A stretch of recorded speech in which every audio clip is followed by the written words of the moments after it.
E aí, meu querido, e aí, minha querida, tudo bem com você? Espero que sim.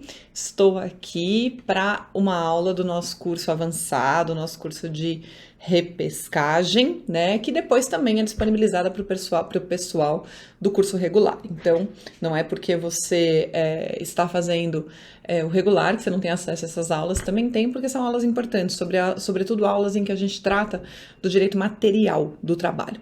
E hoje é uma aula que já estava até na nossa plataforma, mas eu resolvi regravar por causa das atualizações envolvendo esse tema. Que tema? A gente vai falar de relação de trabalho e relação de emprego. Então é legal a gente retomar, por mais eu vou tentar ser pouco básica nessa aula, tá?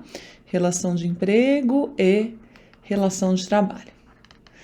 Porque, assim, normalmente a gente acaba dando uma aula muito básica para a segunda fase de relação de trabalho e relação de emprego, e as provas não são básicas, né, gente? A gente teve o exame. Ai, eu sempre confundo os números, mas o 44 foi um exame tranquilo, né? Foi uma contestação, foi tranquilo, mas nem sempre a gente tem essa coisa básica, né? Enfim.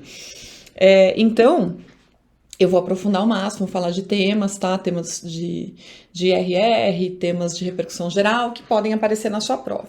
Bom, a gente lembra que existe aquela distinção entre a relação de trabalho e a relação de emprego. A relação de trabalho é o gênero do qual a relação de emprego é uma espécie.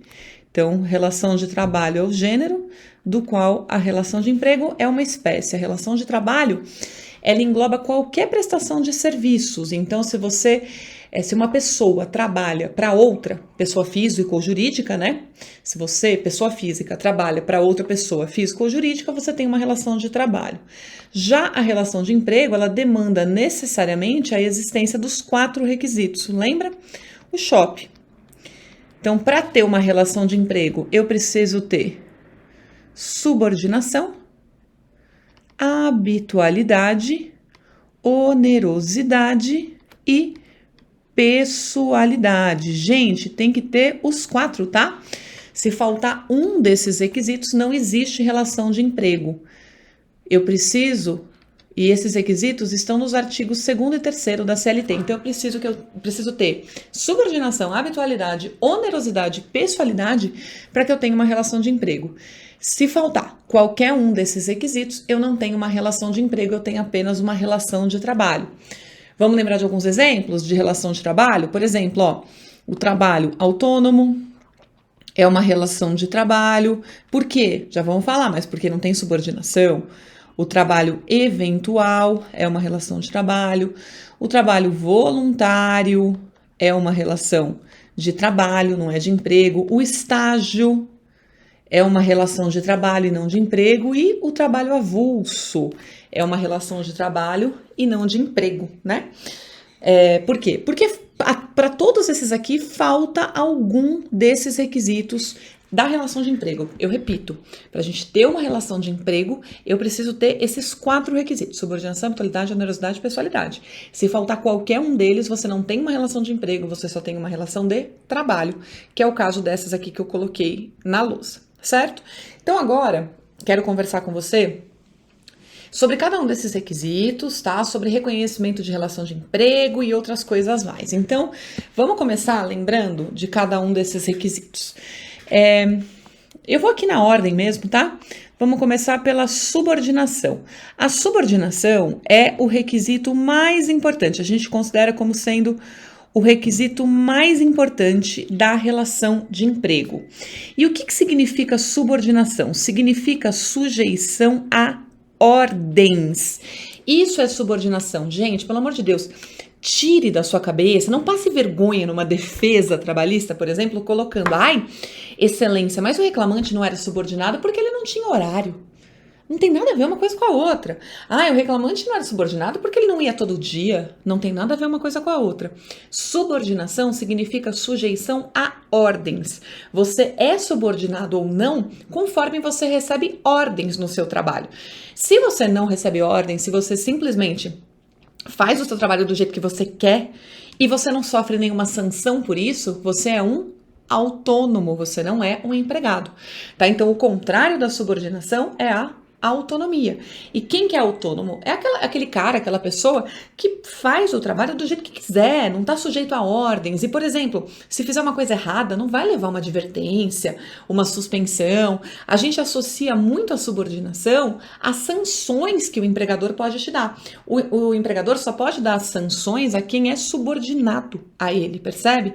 Então, olha, se você fizer uma besteira aqui, eu vou te dar uma advertência, eu vou te dar uma bronca. Significa que você é subordinado, tá bom? Então, esse é o primeiro ponto. Subordinação é sujeição a ordens. Habitualidade, sinônimo de não eventualidade. Cuidado para não passar vergonha. Tem muita gente que passa vergonha em defesa com isso aqui. Por quê? Gente, não eventualidade não é sinônimo de continuidade. Como assim? A CLT não exige o trabalho contínuo. O que é o trabalho contínuo? É aquele que acontece todos os dias. Tem gente que acha que o empregado só é empregado se trabalhar todo dia. E não é isso. Não eventualidade significa se inserir nas atividades da empresa de forma que o seu serviço seja necessário. Essa é a ideia. Então, você é uma pessoa que não é eventual, você é uma pessoa que é habitual quando a empresa precisa do seu serviço. O seu serviço se insere nas atividades da empresa e a empresa precisa de você para fazer esse serviço. E por isso ela conta com o seu trabalho com uma certa constância. Tá, eu estou dando para você o que na fase oral da magistratura, na fase oral não, na primeira fase da magistratura, eles vão te questionar a respeito das teorias, a teoria dos fins do empreendimento, mas isso é fase oral não, é primeira fase de magistratura, tá? Mas eu estou dizendo para você que assim, não significa que é empregado apenas aquele cara que trabalha todos os dias. É empregado, aquele cara que trabalha numa empresa, de uma forma constante. Não precisa ser todo dia, mas é constante. Eu vou te dar um exemplo que é bem bobo, mas facilita bastante a nossa vida. O cara é professor de geografia da 5ª série. Todas as terças e quintas de manhã ele tá lá na empresa. Ele é empregado? Sim. Eu sempre gosto de dar um exemplo. Tinha uma época que eu dava aula numa faculdade, eu era empregada, professora empregada da faculdade. Eu dava uma aula de prática jurídica trabalhista a cada 15 dias nas quartas-feiras. Eu era empregada, sim, porque toda quarta-feira, a cada 15 dias, né? Então, quarta-feira sim, quarta-feira não, eu estava lá dando aula. A escola dependia de mim, a faculdade dependia de mim naquele dia. Então, não precisa, tem gente que vai uma vez por semana, tem gente que vai uma vez a cada 15 dias, tem gente que vai todo dia, mas não precisa ir todo dia para você ser empregado. Onde que o povo passa vergonha? Defesa da empresa. Motoboy de pizzaria pedindo vínculo. Vem a empresa e fala assim, excelência, não tinha vínculo, porque ele só vinha às sextas e sábados. Ah, você quer me deixar feliz? Eu pego essa afirmativa e consto na ata de audiência. Neste ato, lendo a defesa da reclamada, verifico que há confissão quanto ao requisito da habitualidade, tendo em vista que, na contestação, a empresa afirma que o reclamante ia todas as sextas e todos os sábados. Portanto, um requisito da relação de emprego já está configurado. Eu preciso ver os demais. Percebe? Então tem que tomar muito cuidado com isso, porque muita gente erra na prática. A OAB sabe disso e ela não quer que você erre. Essa é a ideia, por isso que ela cobra em prova, tá bom? Além disso, onerosidade. Onerosidade é a parte mais fácil, é a ideia de que você tem que receber salário, né? Então, para que haja onerosidade da relação de emprego, você precisa receber salário. E a gente vai ter uma aula específica sobre a onerosidade, certo? E aí vem a pessoalidade. Pessoalidade, na verdade, deixa eu colocar aqui, até rimou. Ela tem duas acepções. Que acepções? Primeira acepção. O empregado é sempre pessoa física. O empregador não. O empregador pode ser pessoa jurídica, pode ser pessoa física, pode ser um ente despersonificado como um condomínio. Mas o empregado é sempre uma pessoa física. Aí você vai falar, Renata, e a tal da pejotização? Calma, eu quero te atualizar justamente com relação a isso. Já vamos ver isso melhor. Então, em primeiro lugar, o empregado é sempre uma pessoa física. Segundo ponto importante envolvendo pessoalidade. O empregado não pode se fazer substituir. O empregado não pode se fazer substituir. Como assim? Se eu contrato o João, é o João que eu quero trabalhando para mim. Ele não pode um belo dia falar, ai, tô cansado, nossa, tô com dor de cabeça, vou mandar minha esposa Maria no meu lugar. Não pode. Eu contratei o João. É o João que tem que vir. Isso é pessoalidade. Lógico que numa situação excepcional, o João pode ligar e falar assim, olha, hoje eu não vou. Daí a empresa o substitui. Né? Ah, tô doente, tal, a empresa coloca alguém. Mas não dá para ele, a cada dia, mandar uma pessoa diferente. Essa é a ideia. E aí, é aqui que entra a questão da terceirização. Porque justamente isso é o que diferencia a relação de emprego da terceirização. E aí a gente já vai falar mais sobre isso também, porque eu quero falar dos temas de RR com você, tá bom? De qualquer forma, ó, tem esses 4? Tem. Relação de emprego. Não tem. É relação de trabalho. E a gente já vai falar mais sobre as relações de trabalho. Mas vamos fazer um exercício rapidinho aqui? Me fala uma coisa, o que é que falta desses 4 requisitos no trabalhador autônomo, hein? Desses 4, qual que falta? Gente, o único que falta é a subordinação, tá? Tem gente que sai falando por aí que autônomo não tem habitualidade. Não? Eu vou te falar uma coisa, a Magê, por exemplo, ela é autônoma aqui no meu curso. Você vai conhecer a professora Magê. Ela tá todo dia dando aula no meu curso. Ela é habitual. Ela tem até exclusividade, só que ela não tem subordinação. Ela não se sujeita a ordens, ela faz o trabalho dela, eu dou o tema da aula para ela. Agora ela é co-coordenadora, né? Então a gente escolhe o tema dela, ela vai lá e faz o que ela quiser na aula, certo? Eventualidade, o que falta? Eventualidade. Trabalhador eventual, o que falta? Habitualidade, né, gente? Voluntário, o que falta? Onerosidade. Estágio, o que falta? Dignidade, eu sei, mas além disso, onerosidade, gente. Estagiário não recebe salário. Estagiário, quando recebe bolsa auxílio, né? Então, o que ele não tem é onerosidade. E o avulso, hein? O que falta? Avulso, você vai ver daqui a pouco melhor quem é esse cara, não tem pessoalidade e não tem habitualidade, tá? Por isso que é uma relação de trabalho e não uma relação de emprego. Só que agora, eu quero conversar com você, antes da gente avançar nessas relações de trabalho aqui. Eu vou ter que correr, tá, gente? Porque assim, é pouco tempo que eu tenho e eu tenho muita coisa para falar. Mas eu quero conversar com você sobre essas 2 coisinhas em vermelhinho que eu coloquei aqui. Pejotização e terceirização. Você vai ter uma aula específica sobre terceirização, mas eu quero já comentar algumas coisas, porque a gente teve alteração de súmula do TST, então acho que é importante comentar. Ó, primeira coisa. Pejotização. O que é essa tal dessa pejotização e como é que tá esse tema nos tribunais superiores? Pejotização é o que eu tenho com o meu curso. Sim, é real. A professora Renata Orsi é uma PJ, tem uma relação de pejotização com o meu curso. Aliás, todos os professores são assim. Então, como é que funciona? Na pejotização, o meu curso, eu vou colocar aqui, o meu curso, tá? Ele vai contratar um professor. Só que ele não contrata esse professor diretamente, ele contrata esse professor por intermédio de uma empresa. No meu caso, a minha empresa se chama RNB Treinamentos. Ai, juiz, não pode ter empresa. Você já pensou em ler a Constituição antes de sair falando besteira? Dá uma lida lá, você vai descobrir que pode sim, tá? Que não pode ser administrador. O povo fala tanta besteira, né? Ainda mais envolvendo a magistratura, né? Mas tudo bem. Então, eu tenho uma empresa, tá? Eu sou sócia de uma empresa junto com meu pai, chamada RNB Treinamentos. O meu curso, essa empresa tem 2 sócios, eu e meu pai, né?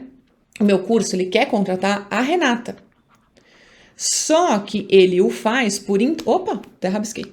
Ele o faz por intermédio da empresa RNB. Isso é uma pejotização. Em vez de contratar a Renata diretamente, a Renata tem uma empresa, eu já tinha essa empresa, eu tenho essa empresa há muitos anos, tá? E o meu curso me contrata por intermédio dessa empresa. É como se fosse uma terceirizaçãozinha. O que muda é que assim, eu sou a dona, eu sou a sócia dessa empresa, tá? Beleza. Aí você vai falar, isso é regular? Isso é legal?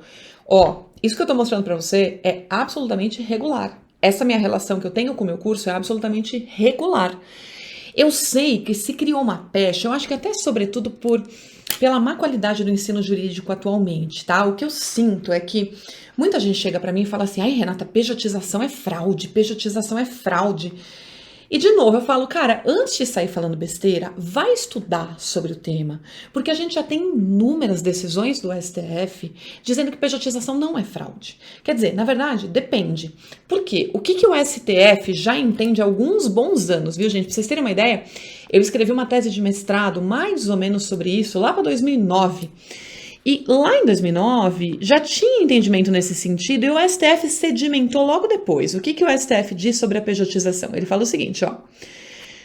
Tudo depende do grau de discernimento.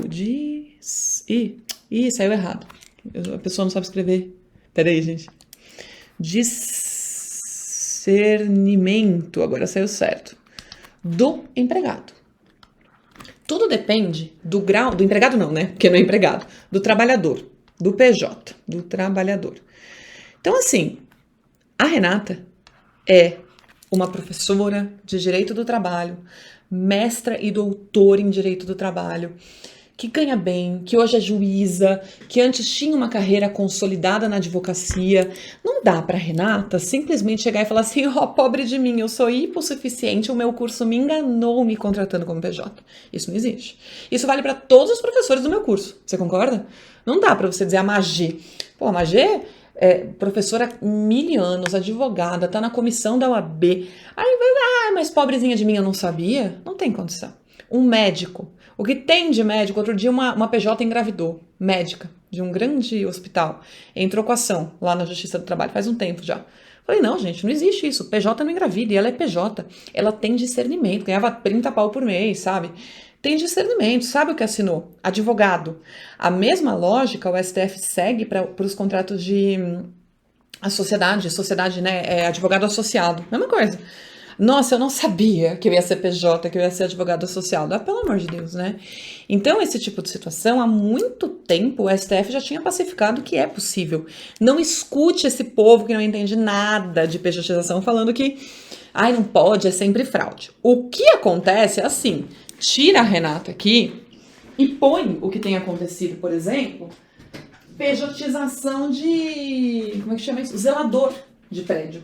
Entendeu? O cara, outro dia eu peguei uma PJ, uma PJ que era uma hostess de bar. Então era uma menina, ela ganhava 2.000 reais por mês, hostess, PJ.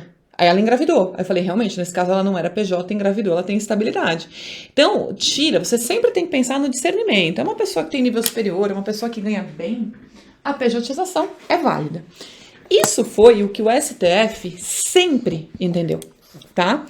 Só que o que acontecia? Infelizmente, muitos juízes, muitas vezes pautados por uma ideologia, outras vezes por desconhecimento mesmo, vinham com essa coisa na cabeça de que pejotização era fraude, pejotização era fraude, pejotização era fraude, reconheciam vínculo de emprego para tudo, contrariando as decisões do STF. E aí começou a chover reclamação constitucional lá no STF, começou a chover. Reclamação constitucional, caçando decisões, sabe o que é uma reclamação constitucional, né? Para caçar decisões que reconheciam o vínculo.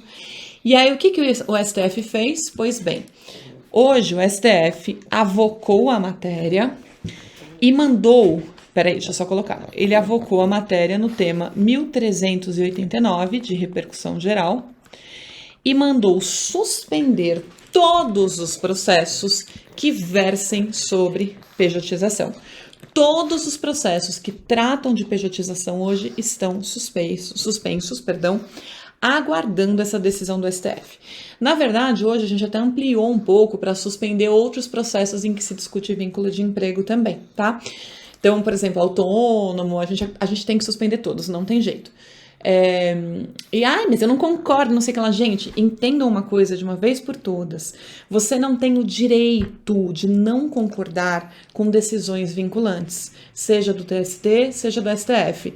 Isso é um erro muito frequente, assim, que tem consequências práticas muito severas, tá? Se o STF, por exemplo, falar, porque é tema de repercussão geral, tema de repercussão geral tem efeito vinculante. Se o STF falar não existe vínculo em PJ, em pejotização, sabe o que você tem que fazer? Aceitar. Por quê? Eu sou juíza. Se eu não aceitar, eu posso ser punida, sabia? Eu posso sofrer um processo disciplinar. Você é advogado. Se você não aceitar, se você contestar, o juiz pode fazer como eu faço, oficiar a OAB para que apure a conduta do advogado que está violando os precedentes. Então, gente, a gente tem que seguir, certo? Tem gente falando assim, é um absurdo a OAB pedir a tabela de IRR, né? Porque agora tá caindo IRR, eu vou falar de alguns hoje. Não, gente, não é um absurdo, porque se eu não sigo o IRR, eu sou punida. E se os advogados não seguem, muitos juízes, eu repito, como eu, tenho oficiado a OAB para falar, olha, OAB, seu advogado não está seguindo o IRR e tal. Se eu sou obrigada a seguir, ele também é. Então é muito sério.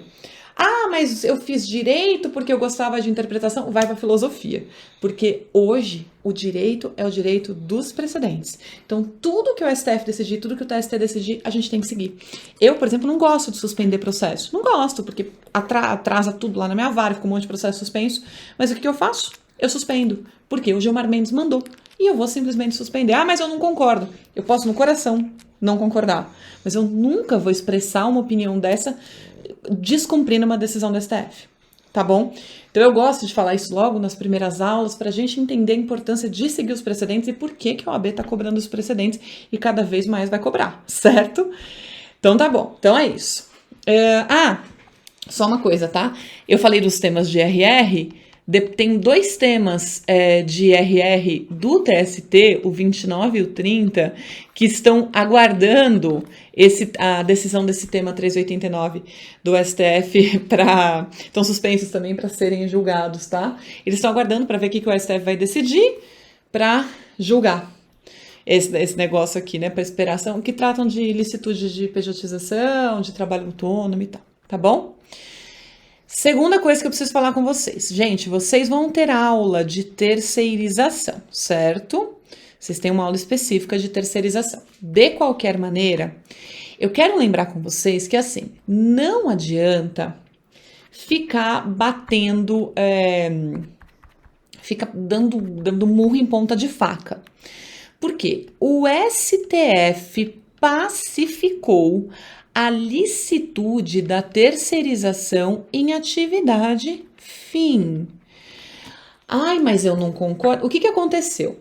Antes só podia terceirizar atividade meio. Acho que você se lembra disso, né? Antes só podia terceirizar aquilo que não fosse atividade principal da empresa. Só o que era acessório podia terceirizar.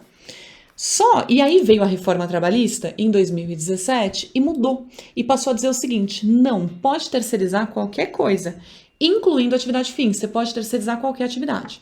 Só que tinha gente que não gosta de seguir lei, porque também tem outra coisa, né? Lei é pra ser seguida, não é pra gente ficar questionando. E tinha gente que não gostava de seguir lei e ficava, ai, mas imagina, eu fui contratado para atividade fim, é um absurdo, e pipipi, papapá. Pois bem, chegou no STF.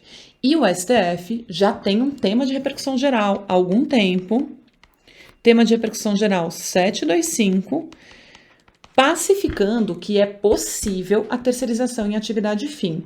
Tanto é verdade que a súmula 331, inciso 1, item 1 do TST, foi cancelada agora em setembro de 2025. Ela foi cancelada. Por quê, gente? Porque já está pacificado. Então, outro dia eu peguei um caso. O cara, eu não lembro qual era a empresa, mas ele foi terceirizado para uma atividade fim. O advogado entrou com uma petição alegando que era nulo, porque não podia, o contrato de terceirização, porque não podia terceirizar a atividade fim. E aí, você fica numa sinuca de bico. Eu tive que aplicar a litigância de má-fé, porque você está litigando contrariamente ao que o STF decidiu. Não tem jeito, não pode, gente. Então, assim, não adianta. STF falou que pode terceirizar a atividade fim? Pode, acabou, aceite, certo? Eu aprendi que não pode falar. Se você pensou na expressão aceita que dói menos, tire do seu vocabulário. Eu aprendi recentemente, faz uns 5 anos, que não pode usar porque é uma expressão de estupro. Então, não use, tá? Aceite e ponto. Não precisa colocar o restante, né? Enfim, né? Pelo amor de Deus, gente, que horror. Então, nunca use essa expressão, tá bom?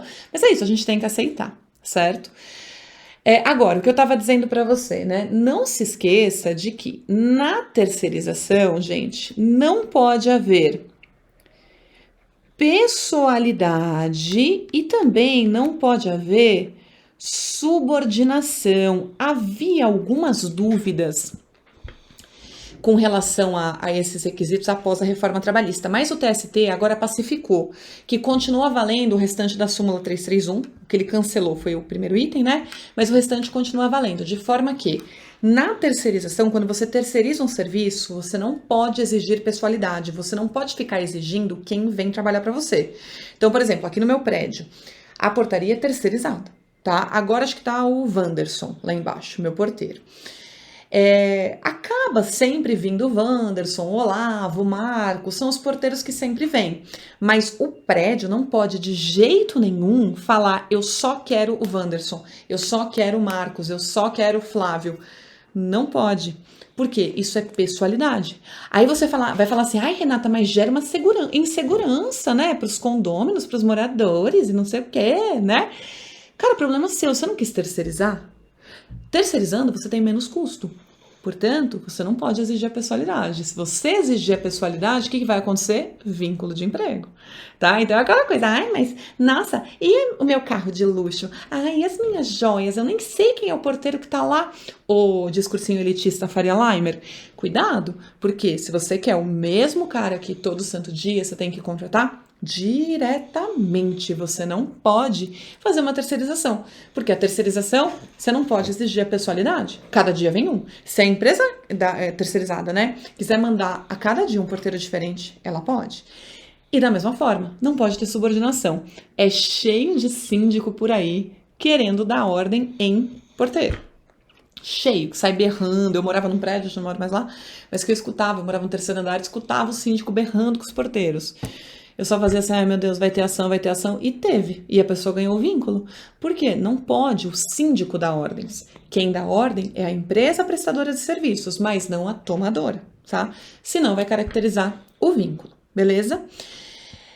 Terceira observação que eu já quero fazer para vocês envolve justamente a caracterização de vínculo de emprego. Vou colocar algumas coisas aqui. Caracterização de vínculo de emprego. Bom, de uma forma genérica, tá? A gente tem muitas e muitas ações na Justiça do Trabalho em que se pleiteia o vínculo de emprego, a caracterização do vínculo de emprego. O estagiário, o que é o vínculo, o autônomo, o que é o vínculo. Eu sei que agora algumas a gente está suspendendo por causa do tema 389. De qualquer maneira, eu queria comentar com você algumas coisas importantes sobre o reconhecimento do vínculo. Então, se por acaso houver reconhecimento de vínculo de emprego, tá? Tem 3 IRRs que me importam nessa linha de vamos falar de IRRs porque eles estão caindo em prova. Tem 3 IRRs que me importam. Na verdade, antes de chegar no IRR, quando a pessoa trabalhou um período lá na empresa, não teve o vínculo reconhecido e eu reconheço o vínculo, TST pacificou que é caso de rescisão indireta do contrato, tá? Então, uma das hipóteses em que a gente tem, aqui é entendimento do TST, não tem nenhum IRR, mas a gente sabe que é um entendimento pacífico do TST. Qual? Você trabalhou um tempão sem reconhecimento do vínculo. Aí, um belo dia, você trabalhou lá 2, 3 anos sem reconhecimento do vínculo. Um belo dia, você procura um advogado, você conhece um advogado. É sempre assim, o cara conhece um advogado na igreja. É sempre assim. Hoje nem tanto, mas já frequentei muita igreja na vida e sempre tem uma galera conversando e a gente, o que você é, advogado, não sei o que lá, não é assim? Quem frequenta a igreja sabe. O cara conhece um advogado na igreja e fala, não, porque eu tô trabalhando em tal lugar, assim, não tem vínculo. Não tem vínculo? Como não tem vínculo? Vamos entrar com ação. E aí a pessoa trabalhou um tempo, conhece o advogado, descobre que era para ela estar registrada, ela não tá, o que ela faz? Ela entra com a ação e pede a rescisão indireta. Motivo da rescisão indireta, ela para de trabalhar, né? Ela não abandona, ela sai do emprego, deixa o emprego, entra com a ação pedindo a rescisão indireta. Motivo da rescisão indireta, eu não tive o vínculo reconhecido. É motivo para a gente dar rescisão? É pacífico no TST, que se o juiz perceber que houve vínculo de emprego e a pessoa não teve esse vínculo reconhecido, rescisão indireta é um direito dela. Porque houve uma violação contratual, lembra? Rescisão indireta, ela tá lá, no artigo 483, a linha D da CLT. Rescisão indireta por violação contratual, né? Por descumprimento do contrato de trabalho, tá? Aí eu vou mandar anotar a carteira de trabalho, né? Vou mandar fazer a anotação e tal. O próximo pedido que muita gente faz eu quero um dano moral justamente por falta de anotação da CTPS. Eu quero um dano moral, porque imagina, é um absurdo isso, a empresa não ter anotado a minha CTPS, não ter me registrado. Essa pessoa tem direito ao dano moral? Não sei, é o que a gente vai responder daqui a pouquinho. Vai pensando aí, a chance de você me dar a resposta errada é bem grande por causa dos erros do dia a dia, você já vai entender. Até daqui a pouco, a gente já se fala.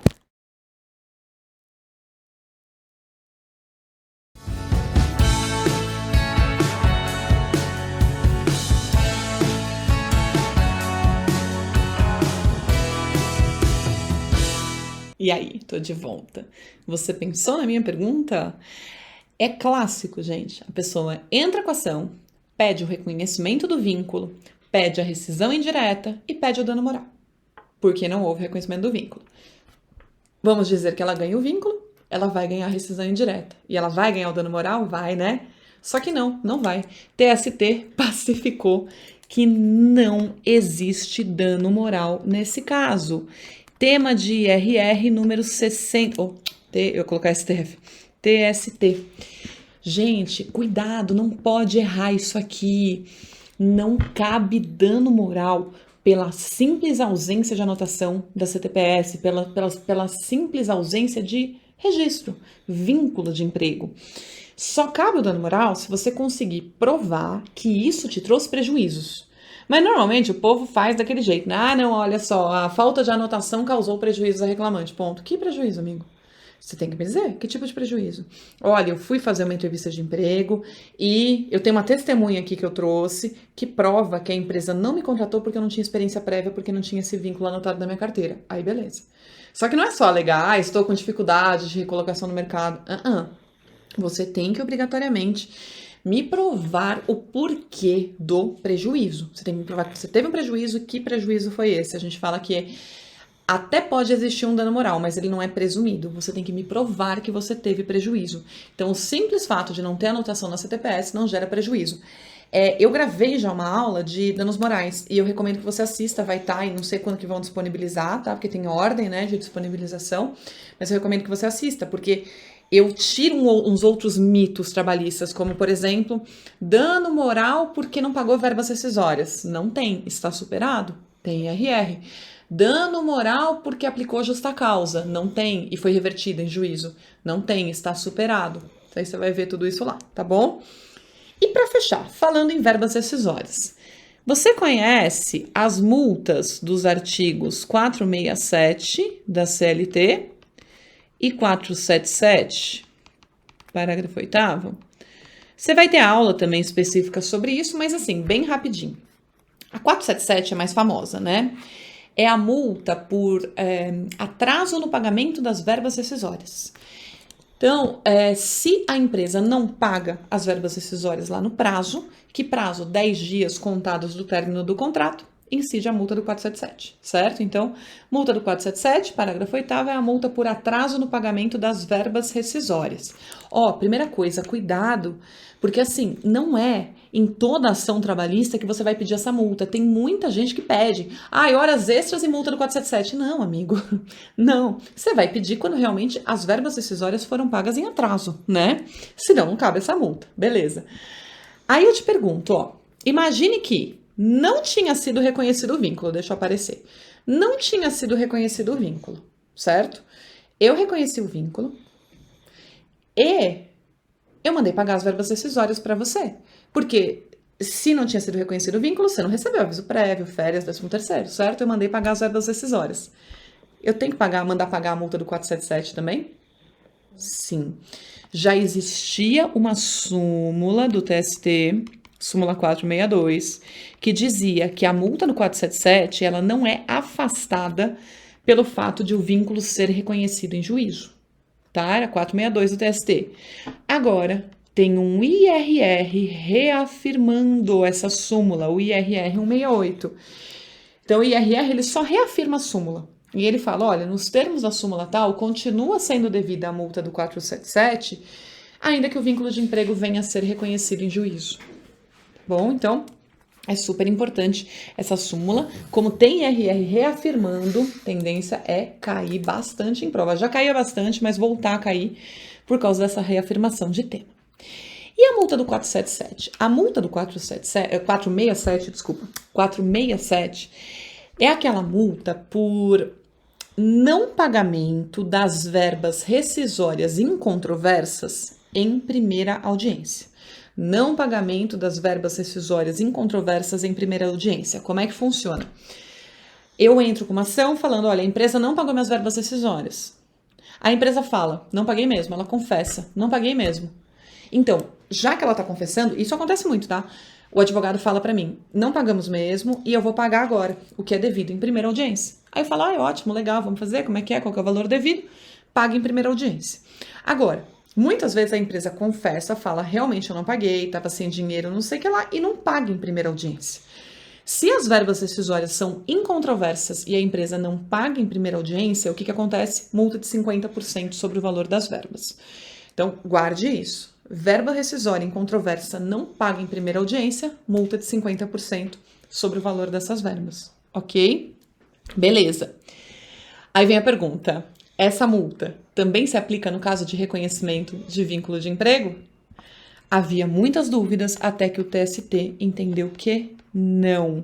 IRR 120 do TST é indevida a multa do 467 da CLT, ou seja, 50% das verbas incontroversas, nas ações envolvendo reconhecimento de vínculo de emprego. Mesmo porque a gente pensa assim, não vai ter verba incontroversa. Eu já não dava essa multa. E o meu argumento era assim, se o próprio vínculo em si é controverso, não vai ter verba incontroversa. Aliás, cuidado com essas expressõezinhas, viu? Porque às vezes eu pergunto em audiência, doutores, é incontroverso, né, o não pagamento? Aí das verbas rescisórias, né? A empresa fala, é incontroverso, o advogado, né, é incontroverso, eu anoto. Aí daqui a pouco ele vem e fala, não, eu quero fazer prova de que eu paguei. Eu falo, mas o doutor acabou de me falar que é incontroverso. As pessoas têm que tomar cuidado com isso. Incontroverso não tem controvérsia. Se tem controvérsia, você tem que falar que é controverso. Concorda? Então, cuidado, tá? Com a terminologia, porque aí eu já pus na ata, aí eu falei, doutor, agora eu já pus na ata que é incontroverso, sabe? Gente, desculpa, as pessoas têm que saber se expressar, né? É controverso ou incontroverso, né?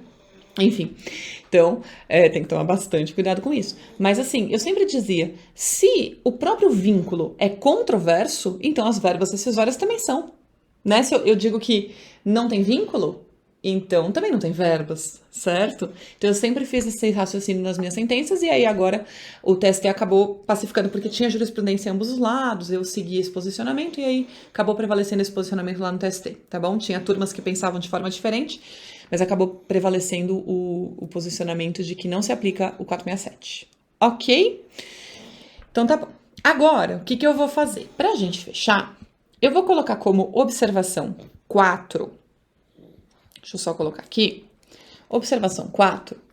Vamos falar das outras relações de trabalho, que a gente chama de relações de trabalho lato sensu. Então, as outras relações de trabalho que eu tinha colocado para vocês, tipo autônomo, eventual e tal. Vamos conversar um pouquinho sobre essas outras relações de trabalho lato sensu. Então, vou pelas mais fáceis, tá? Para depois a gente ir para as mais difíceis. Bom, eu vou começar, aliás, acho que eu já vou começar pelo autônomo. Cuidado com o autônomo, porque hoje a gente tem até artigo na CLT, e óbvio que eu esqueci, lembrei, eu errei o artigo, peraí. Artigo 442B na CLT, que trata do autônomo. O trabalhador autônomo é aquele que não tem subordinação. Se você, então, trabalha em algum lugar sem subordinação, você é autônomo. Mas eu já até expliquei, e o artigo fala a mesma coisa que eu vou falar agora. Mas você pode ter, você não tem subordinação, mas você pode ter habitualidade, inclusive você pode ter exclusividade. Então, cuidado com o que você vai colocar na sua prova, o que você vai alegar nas suas petições e tal. Autônomo não tem subordinação, mas pensa no caso da Magê. A Magê não tem subordinação, foi o que eu te disse, mas ela tem habitualidade. Eu tô usando a Magê porque ela dá muito mais aula do que eu, né? A Magê, ela tem habitualidade. Ela tá quase todo dia no curso. E ela tem exclusividade, sabia? Todos nós temos exclusividade. A gente não pode dar aula em outros cursinhos para OAB. Então, e mesmo assim, somos autônomos? Sim, somos autônomos. Ah, vocês são PJ, é a mesma lógica, tá? Autônomo, PJ é a mesma lógica aqui. A gente não tem a subordinação, ok? Beleza. Aí a gente tem a figura do eventual. Ah, gente, e pelo amor de Deus, vocês estão fazendo uma segunda fase em trabalho, né? Não dá pra você sair perguntando, Renata, por exemplo, médico é autônomo, né? Não sei. Médico pode ser autônomo, pode ser empregado, pode ser cooperado, pode ser terceirizado, pode ser um monte de coisa. Cuidado com essas afirmações. Sei lá, contador é autônomo. Não sei se ele for contador contratado de uma empresa. Advogado é autônomo. Não sei se ele for empregado de uma empresa. Percebe? Então, não é a categoria, né? Todo empregado, todo advogado é autônomo, depende da forma como a pessoa trabalha, né? Isso é importante. Você está numa segunda fase, não dá mais para você querer fórmulas mágicas, né? Querer fórmulas prontas para as categorias. Você tem que analisar o caso a caso, tá? Eventual. O eventual não tem artigo, mas a gente já sabe que o que ele não tem é a habitualidade. Então, sei lá, a habitualidade, tipo um cara que faz bicos, um garçom que trabalha em eventos, um pedreiro que faz uma obra e depois vai embora. A gente tem muito caso de eventual como pedreiro, sabe? O cara vai lá e é aquilo que eu te falei, assim, sabe às vezes o que acontece com o eventual? Ele vai todos os dias de uma semana, depois ele nunca mais vai. Porque acabou, entendeu? A empresa não precisa mais dele. Então, o garçom, né? Garçom que faz evento, às vezes ele vai lá vai sexta, sábado e domingo, num evento, aí fica 2 semanas sem trabalhar para ninguém, aí vai para um outro evento. É eventual, né? Não tem aquela constância, aquela necessidade do trabalho dele toda semana, todo mês. Não, é uma coisa absolutamente eventual, sem continuidade, sem constância mesmo, que foi o que eu te expliquei no começo da nossa aula. Aí a gente tem a figura do voluntário, que é óbvio, né? O voluntário, ele tem uma lei. Se você quiser, lei 9.618, e ele não tem a onerosidade, né? Não tem onerosidade. Então, voluntário é o cara que, deixa eu fazer assim só para ficar mais organizadinho, que não recebe, que não tem onerosidade. E aí a gente tem a figura do estagiário, que eu disse para você. Estagiário também tem lei, recomendo que você tenha essa lei na mão. Ela é uma lei muito simples, tá? Tem gente que acha, em relação de estágio é difícil. Não é, tá tudo na lei. E o que o estagiário não tem é a onerosidade. Tem gente que fala, na verdade, que o estagiário tem tudo, mas por uma opção legislativa ele não tem vínculo. Não é isso, gente, porque quando eu gosto muito de estudar direito previdenciário, eu sempre dei aula de previdenciário, e eu acho muito importante o estudo do previdenciário junto com o trabalhista, porque ele traz soluções para coisas que às vezes o cara que é só trabalhista não sabe. O cara que é só trabalhista, ele vai te falar assim, o estagiário ele não tem vínculo por uma opção legislativa, porque no fundo ele tem todos os requisitos, ainda mais se for um estágio remunerado, né? Só que não, porque a lei previdenciária fala, bolsa auxílio não é salário. Então, se o estagiário recebe bolsa auxílio, ele não recebe salário, o que falta para ele, portanto, é a onerosidade. O estagiário ele pode ter tudo, mas ele não tem onerosidade. Tem subordinação, tem habitualidade, tem pessoalidade, e como tem, né? Quem é ou já foi sabe, mas não tem onerosidade, porque ainda que você receba bolsa auxílio, não é salário, certo? Eu recomendo que você dê uma olhadinha lá na lei do estágio. São, sei lá, 17, 18 artigos, e você não precisa ficar estudando estágio, porque estágio, tudo que você precisa saber tá na lei. Coisas do tipo, aliás, né, se você não sabe, é bom eu te falar. Não é estagiário apenas quem está na faculdade. Você pode ter estagiário de ensino médio, educação especial, ensino superior, técnico profissionalizante e os últimos anos do ensino fundamental na modalidade do EJA, Educação de Jovens e Adultos. Tá lá. Aí os horários também são diferentes, né? Últimos anos do ensino fundamental e educação especial são só 4 horas por dia, não são 6, como estágio normal. Mas tá tudo lá. Você não precisa ficar estudando, sabe? É uma coisa lógica. Eu vou fazer magistratura do trabalho. A gente tem que decorar aquela lei, porque você não vai ter na hora na sua prova. Tem que decorar aquilo lá, saber cada detalhezinho, enfim. É bem chatinho porque cai bastante na prova de ECA, sobretudo. Agora, para a sua segunda fase, se cair qualquer coisa de estágio, você vai buscar nessa lei. Não tem nada do estágio que não esteja nessa lei. Tirando uma OJ do TST, mas que a gente nem usa mais. Então, tá tudo lá, tá? Tá tudo lá, absolutamente tudo lá. Tem que ter o termo de compromisso entre a faculdade, a empresa tomadora e o estagiário.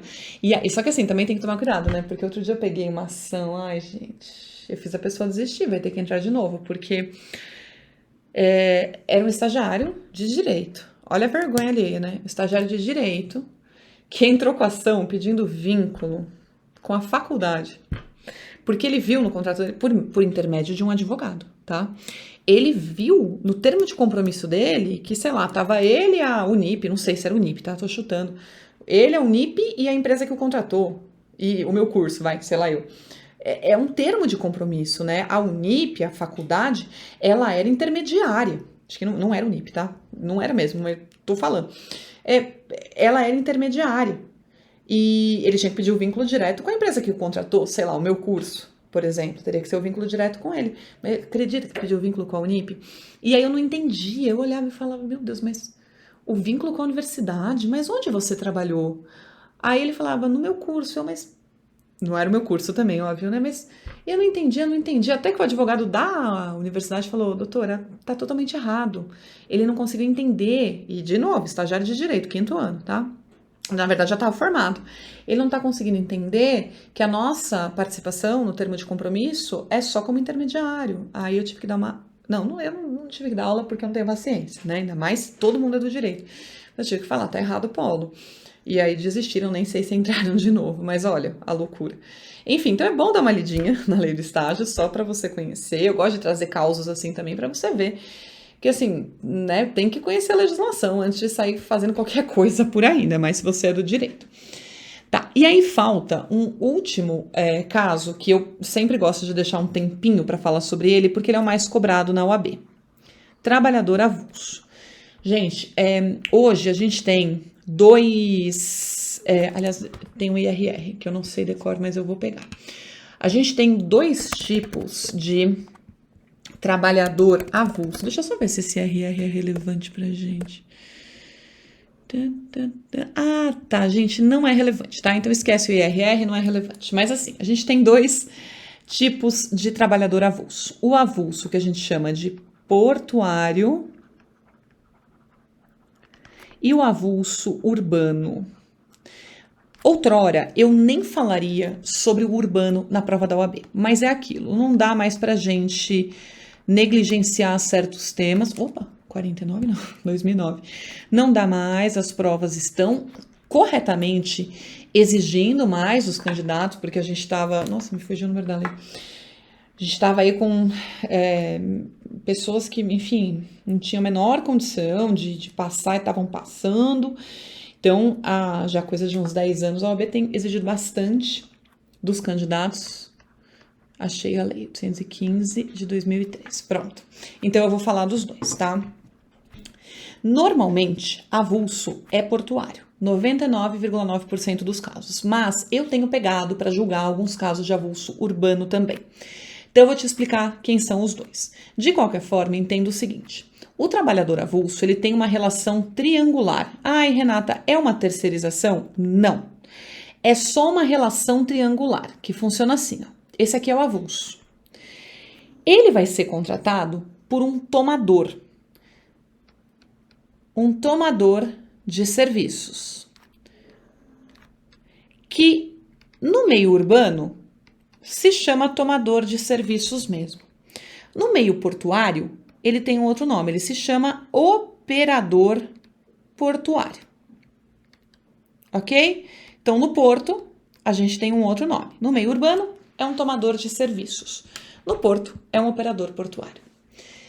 E aí, deixa eu já te explicar uma coisa. Gente, Só existem esses dois tipos de avulso. Nunca mais coloque qualquer outra pessoa como avulso. Porque eu vejo que tem gente que não sabe, é um caso assim, assim, assado, é avulso? É, porque não sabe onde enquadrar. Não, quem é avulso? São duas pessoas. Pessoas que trabalham no porto, portuários, trabalhadores portuários, capatazes, estivadores, segurança de embarcação, prático de barra. Esse povo que trabalha no porto é avulso. Às vezes não é, mas aí é fase da prova da magistratura. Para você, a gente vai lembrar, ó, portuário é avulso. Então, estivador, capataz, esse povo que trabalha no porto, certo? E tem mais um cara, carregador de mercadorias nos mercadões da vida, mercado municipal, meu caso aqui, CEAGESP, por exemplo. Sabe esse povo que carrega a mercadoria, que transporta a mercadoria dentro do mercadão, de um box para o outro? Esse é o avulso urbano. Eu posso colocar também o vendedor? Não. São só esses dois. Entenda, internalize. Ou você é portuário, ou você é carregador de mercadoria dentro do mercadão. Eu posso colocar o carregador de mercadoria no supermercado? Não. É só no mercadão. Em mercado municipal, sabe, todos esses, né, que nem aqui a gente tem o CEAGESP, porque eu nem sei o que é, centro de... Que faz distribuição de frutas, tal. Tem o mercado municipal e tem o CEAGESP. Gente, é isso, é só isso. Não pode colocar mais ninguém. São só esses dois que são avulsos. E por que eles são avulsos? Porque eles não são contratados diretamente pelo tomador ou pelo operador portuário. E quem que é o tomador? O tomador são os donos dos boxes do mercadão, certo? Eles são donos de box. E o operador portuário é, por exemplo, a MSC, a Costa Cruzeiros, a Royal Caribbean, sei lá eu. Quem atua no porto. As pessoas que atuam, a Hamburg Süd, as pessoas que atuam no porto são operadores portuários, que contratam capatazes, estivadores e por aí vai. E os donos dos boxes, nos mercadões por aí, são os tomadores do meio urbano, tá bom? E eles não conseguem contratar o avulso diretamente. Eles têm que se dirigir ao ógimo ou sindicato para fazer isso. Ógimo, se for no porto, e sindicato, se for no meio urbano. Ógimo é o quê? Órgão gestor de mão de obra. Com certeza você já ouviu falar nesse cara, órgão gestor de mão de obra. E sindicato é sindicato. Então, como é que funciona? Funciona mais ou menos assim, ó, sei lá, vamos pegar no porto, tá? Chegou um carregamento da Hamburg Süd e a Hamburg Süd, que é operadora portuária, precisa de, sei lá, 20 estivadores para carregar esse carregamento. É porto, né? Deixa eu fazer aqui, ó, a mesma cor. É porto. Então, ela se dirige ao órgão gestor de mão de obra, que tem uma lista que a gente chama de parede. Tem uma lista de todo mundo que pode atuar como estivador naquele porto. O ógimo seleciona os 20 primeiros e põe para trabalhar aqui. Ela pediu 20, não pediu? A mesma coisa. Um cara lá do Mercadão, né, tem um box lá no Mercadão e aí ele precisa de 2 carregadores. Ele fala, olha, preciso de 2 carregadores. O que ele faz? Vai pro sindicato. Procura o sindicato. O sindicato tem uma lista. Vou fazer a lista aqui, ó, de todo mundo que atua como carregador. Pega 2 e coloca para trabalhar para eles. Veja que não tem vínculo de emprego desse cara com ninguém. Ele está numa lista. Ele simplesmente faz parte de uma lista, que é o que eu disse, no porto eles chamam de parede. E aí ele vai ser chamado a trabalhar. Por que está aparecendo muita ação? Até teve uma questão de suspeita de litigância predatória, de advocacia predatória. Parece que um advogado foi num desses mercados aí, não vou falar qual, evidentemente, e saiu falando para todos esses carregadores, olha, vamos entrar com uma ação para você pedir vínculo com o dono de box, não sei o quê. E aí eu peguei muitas ações dessas, óbvio, e assim, tudo, os caras ganhavam, sei lá, R$50 por dia, R$100 por dia, as ações todas de 400, 500 mil reais. E lógico que a gente não dá o vínculo, é avulso, é nitidamente avulso, né? E agora parou, eu acho que pegaram, era um esquema, sabe? Era um esquema, o advogado chegava pro carinha lá, falava, vamos pedir vínculo e tal, e aí vinha o dono do box, que às vezes é mais pobre do que o carregador, você imagina, né? O negócio, né? E daí, assustadíssimo, e aí aquilo, né? Você fala, mas o que o advogado ganha com isso? a maioria das ações vai ser julgada improcedente. Só que às vezes aparece um dono de um box que fala, eu quero fazer um acordo. Ah, fazer um acordo aqui de 10 mil, o cara levou 3, o advogado levou 3, entendeu? Eu acho que desmascararam esse esquema. Tinha uma suspeita de que seria advocacia predatória, eu não sei que fim levou, mas já faz uns 2, 3 anos que eu não tenho mais esse tipo de ação. Mas era comum. E todas improcedentes. E eu não homologava acordo. Em audiência eu não homologava. Lembre-se de que a homologação do acordo é a faculdade do juiz. Você pode implorar para eu homologar. Se eu não quiser homologar, eu não vou. Eu não homologava. E deixava correr, porque eu já sabia que ia ser improcedente, a gente já estava ligado no negócio, tá? Mas enfim, então, não tem vínculos. Essa pessoa não tem vínculo com ninguém. Ele é avulso, o próprio nome diz. E aí, perceba, eu disse para você que esse cara não tem pessoalidade, não tem subordinação, né? Porque ele não tem, não tem pessoalidade, não tem habitualidade. Errei, pessoalidade e habitualidade. Por que não tem pessoalidade? Porque, por exemplo, aqui, a Hamburg Süd, né? Ela não vai escolher quem ela quer, são os 20 primeiros. O dono do box não vai escolher, são os 2 primeiros, então pode ir qualquer um. Qualquer um pode trabalhar para você, não tem pessoalidade. E não tem habitualidade. Por quê? Embora esses caras trabalhem todos os dias, a cada dia eles estão trabalhando para um tomador diferente, você percebe isso? Um dia ele está no box 50, outro dia ele está no box 82B, um dia ele está na MSC, outro dia ele está na Costa, então não tem habitualidade, embora eles trabalhem muito, e trabalham muito, tá? Os dois, tanto o urbano quanto o portuário. Eles trabalham muito de fim de semana, é uma loucura, você sabe, são atividades ininterruptas, tanto o porto quanto os mercados. Embora eles trabalhem muito, cada dia é para um tomador diferente, então não tem habitualidade. Agora, atenção, porque isso cai bastante em prova. 2 coisas que caem em prova, e aí eu vou dar um gostinho de uma parte processual para você. Primeira coisa que cai em prova. Gente, o avulso tem exatamente os mesmos direitos que um empregado comum. Tá na Constituição, artigo 7º, inciso 34. Artigo 7º, inciso 34 da Constituição, prevê que os avulsos têm exatamente os mesmos direitos que o empregado comum. Uma coisa, pelo amor de Deus, não é artigo 7º, XXX e V. Gente, isso demonstra...